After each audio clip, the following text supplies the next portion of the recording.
just installed this new ortofon 2M.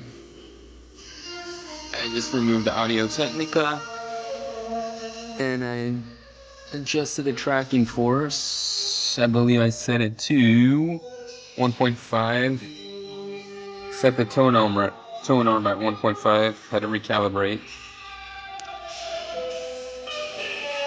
And placed a weight on it just to kind of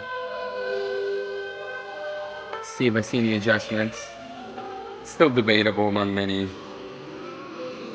musicians or connoisseurs out there, but I would test it with the Galaxy 500 second album, circa 89, I believe. So.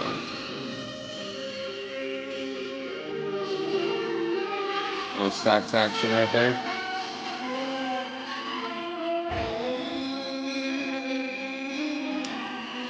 But yeah, I'm liking it so far. I just got it on eBay.